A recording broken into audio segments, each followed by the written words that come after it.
Bonjour, bonsoir, shalom. Notre Dieu est bon, notre Dieu est fidèle. Nous sommes ici sur Mukulu TV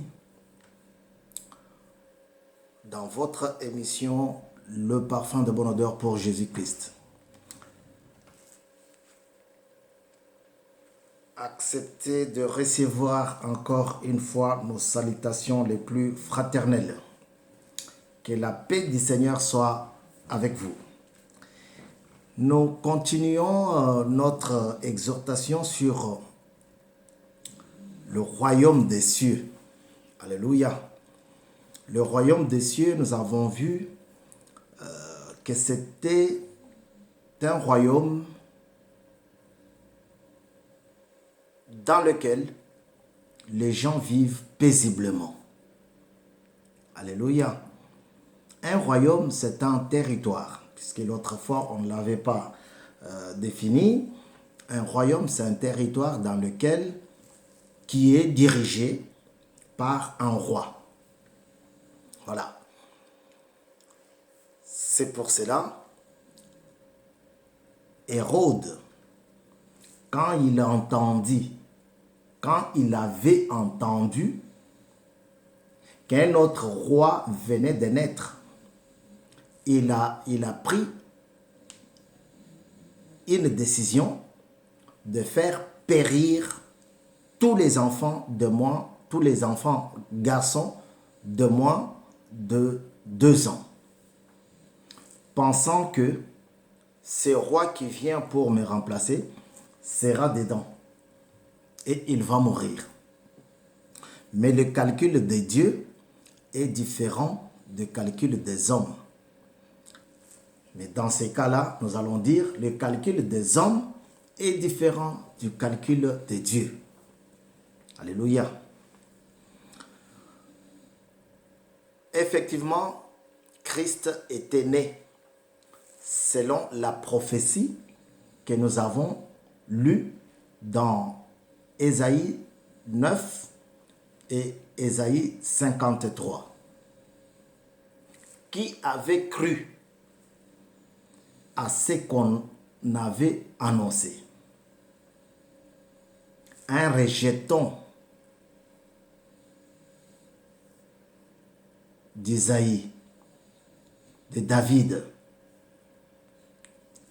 Une prophétie donnée plus de 700 ans avant, qui s'est accomplie ces jours-là. Ésaïe 11,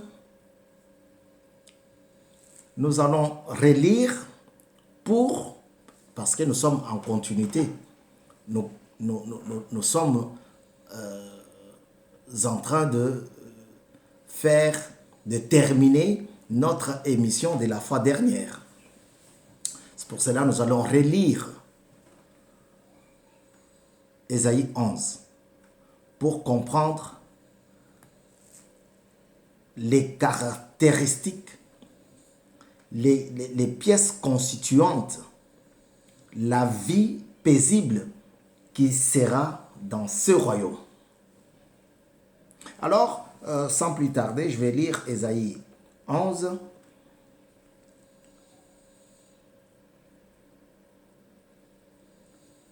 Je commence par le premier verset.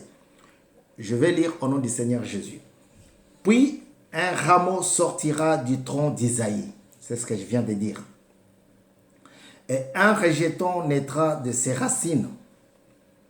L'esprit de l'Éternel reposera sur lui, sur celui qui naîtra de la racine d'Isaïe, de David, l'enfant d'Isaïe.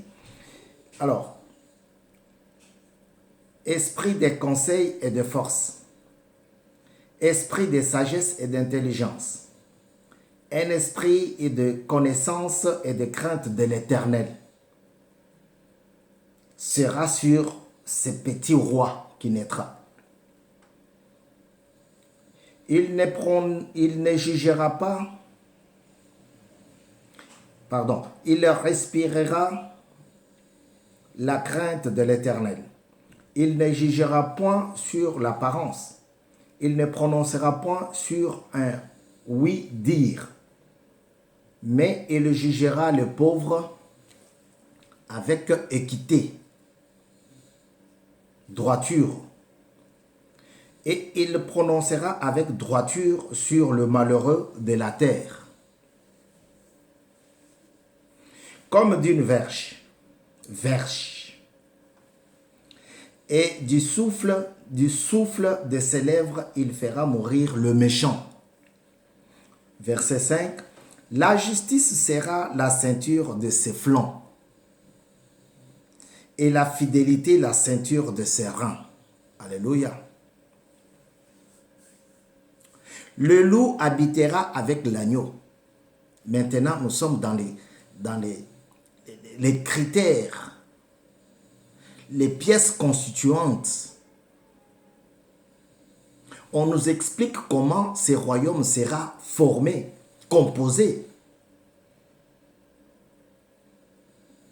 Alors on dit, la justice sera la ceinture de ses flancs. Alléluia. Et la fidélité, la ceinture de ses reins. Le loup habitera avec l'agneau et la panthère se couchera avec les chevreaux. Alléluia. Le veau, le lionceau et le bétail qu'on engraisse seront ensemble. Et un petit enfant le conduira. Verset 7, parce que nous allons nous arrêter là. La vache et l'ours auront un même pâturage.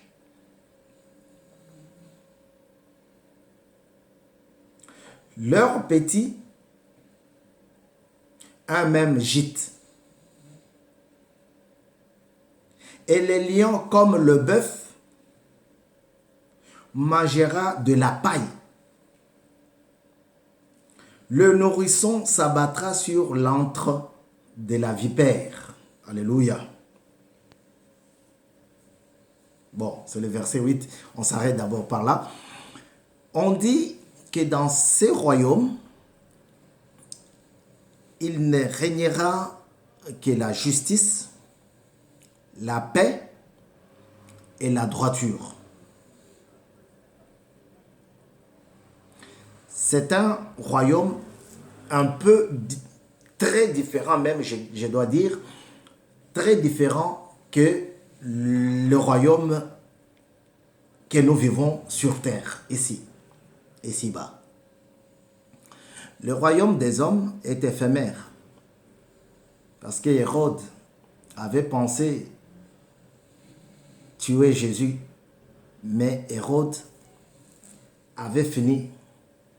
Je ne sais pas son mandat, son temps, il a fini. Et il est passé.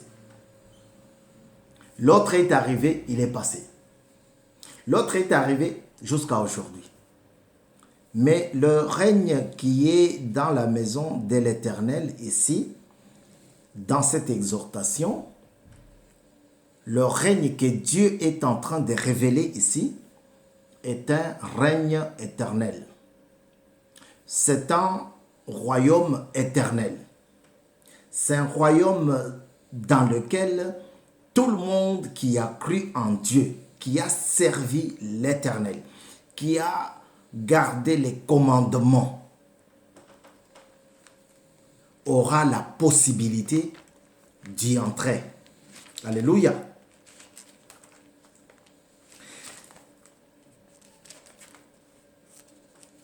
C'est un royaume différent. Le royaume des hommes est composé de palabres, de disputes, d'orgueil, de compétences fabriquées. Un royaume de compétition. Alléluia. Le royaume ici, c'est sur terre, est éphémère pour une courte durée. Mais le royaume qui dirigera le roi Jésus-Christ, c'est un royaume qui durera pour toujours. Alléluia. On dit dans ces royaumes-là, la vache et les lions vont brouter ensemble sans qu'il y ait de la panique, sans qu'il y ait du bruit, sans qu'il y ait de la dispute. Ils vont manger ensemble. Les lions, c'est un carnivore. Mais dans ces royaumes-là, il deviendra herbivore, comme la vache. On dit, dans ces royaumes-là, un petit enfant peut mettre sa main dans l'encre, dans le trou, dans le puits où réside la vipère ou le serpent, sans qu'il ait le moindre mal. Alléluia. Le petit enfant, le garçon ou la fille. On dit ici que c'est un royaume où le loup et l'agneau habiteront ensemble. Je vous ai mis du sel dans la bouche l'autre fois avec ces textes, ces fameux textes de Jean de La Fontaine, quand il parle du loup qui a attaqué librement, méchamment l'agneau. Et je me suis souvenu. Mais dans le royaume de Christ, on dit c'est un royaume où les loups et l'agneau habiteront ensemble. La panthère va partager les toits, l'abri avec les chevreaux. Panthère, un animal carnivore. Trop souple, un vrai poltron qui prend des mesures fiables pour tuer, mais il va partager l'appartement, l'abri, avec les chevreaux. Alléluia. Donc ici, c'est pour te faire voir que le royaume de Dieu n'est pas un royaume de palabres, un royaume de compétition, un royaume de différends, de problèmes, de conflits. Non. Lorsque Christ viendra, il va régner sur ce royaume. Et il va apporter beaucoup de joie dans le cœur brisé. Vous savez, dans le royaume des gens, il y en a qui souffrent. Qui souffrent tout simplement parce que le dirigeant de mon royaume, c'est un homme très très méchant. Tu travailles chez lui, il ne te paye pas. Alléluia. Il ne te paye pas. Il vient, il prend tout chez toi sans demander parce que c'est lui le patron, c'est lui le chef. Alléluia. C'est ce que nous pouvons constater dans le mariage. Il y a beaucoup de mariages qui n'arrivent pas, qui ne sont pas arrivés au bout du tunnel, rien que parce que l'homme ou la femme est trop méchant et ne supporte pas la présence de l'autre, de l'autre partenaire. Et c'est ainsi qu'il commence ou qu'elle commence à insulter. On cite le papa de la femme, on insulte la maman de son épouse, on insulte la maman de son mari, on insulte le papa de son mari, comme un plaisir qu'il faut se taper chaque jour. Les insultes dans les couples. Ah non, mais lui c'est toujours ça. S'il manque quelque chose, s'il ne trouve pas quelque chose, s'il ne trouve pas sa tasse de café, il va insulter. On te connaît déjà. Mais le dimanche, tu es le premier à aller à l'église pour chercher à entrer dans le royaume de Dieu. Ça ne marchera pas.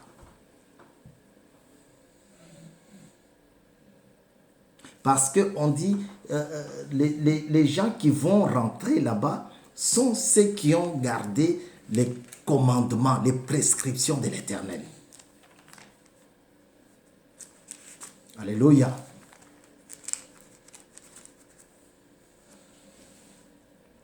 Alléluia. Les personnes qui vont accéder à ce royaume sont celles qui ont su garder les prescriptions de Dieu, le commandement de Dieu, les conditions de Dieu. Que votre cœur ne se trouble point. Croyez en moi et croyez en Dieu. Jean chapitre 14. Jésus continue, il dit, dans le verset 15, 14, 15, il dit, si vous m'aimez, gardez mes commandements. Alléluia. Si tu veux rentrer dans ce royaume, garde les commandements de l'Éternel. Si vous m'aimez, au conditionnel, si vous m'aimez, on ne force pas quelqu'un. On ne lui demande pas, non. Par force, non. On lui demande gentiment, poliment. C'est comme ça que ça sera dans ce royaume. Il dit que votre cœur ne se trouble point.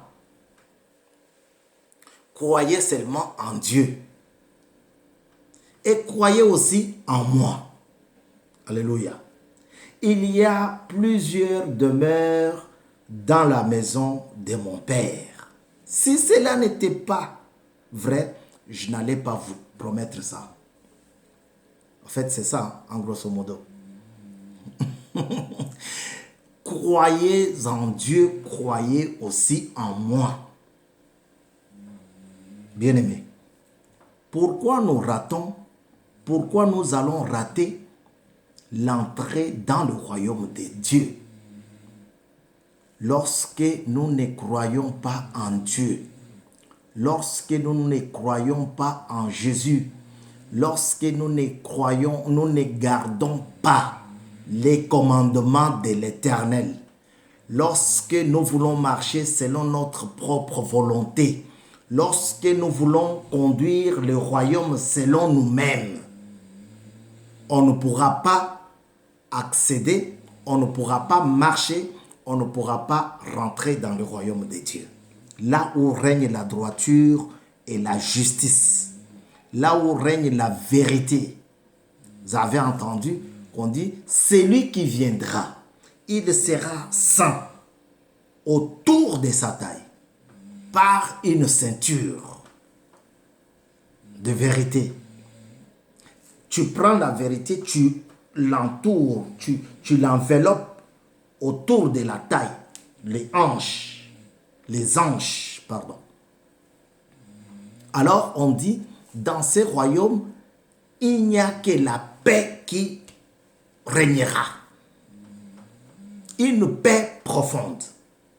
Et puisqu'on parlait de mariage, il y a beaucoup de mariages qui ne sont pas arrivés au bout du tunnel parce que l'un ou l'autre partenaire manque la paix.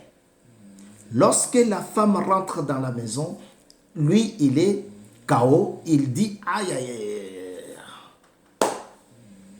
La journée tourne au vinaigre. Fini la fête. Fini le temps de méditation. fini, fini, fini. Parce qu'elle est arrivée. La cheftaine. La chef. Lorsque le mari rentre, la femme dit, aïe, mon Dieu, qu'est-ce que tu m'as foutu? Pourquoi il est retourné? Il est rentré ici à 7 heures. D'habitude, c'est à 20h, 21h, et puis dans 2 heures, je m'endors. Mais pourquoi il est arrivé, il est rentré aussi aujourd'hui à midi? Vous voyez, de midi à 20h, c'est... Alors, la femme n'est pas dans sa peau. Il n'y a pas de paix. Des choses comme ça, le mariage ne peut pas continuer. C'est ainsi que l'un ou l'autre décide d'arrêter. Mais Dieu dit ici, par le canal de son Fils, dans ces dernières heures, il dit, il y aura plusieurs demeures dans la maison de mon Père. Laissez-moi seulement partir. Je vais vous envoyer un autre consolateur. Alléluia. Je vais demander, ce n'est pas lui qui devrait envoyer, lui il devrait intercéder. Je vais intercéder à mon papa pour qu'il puisse vous envoyer un autre. Ne paniquez pas. Vous allez tous rentrer. Vous qui avez gardé les commandements, les prescriptions. Ce n'est pas n'importe qui rentrera là-bas. C'est celui qui a gardé les prescriptions de Dieu. Il dit, si vous m'aimez,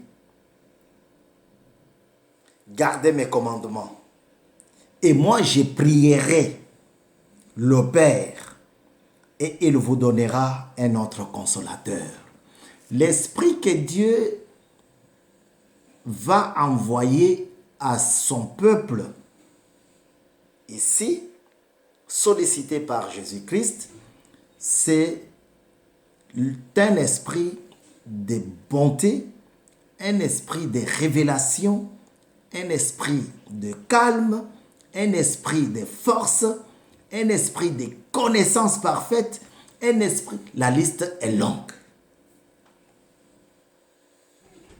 Ce n'est pas un consolateur qui vient pour te déranger, pour ajouter encore la souffrance sur cette souffrance que tu as déjà. Non. Mais c'est un consolateur qui vient pour te mettre en communion avec Dieu.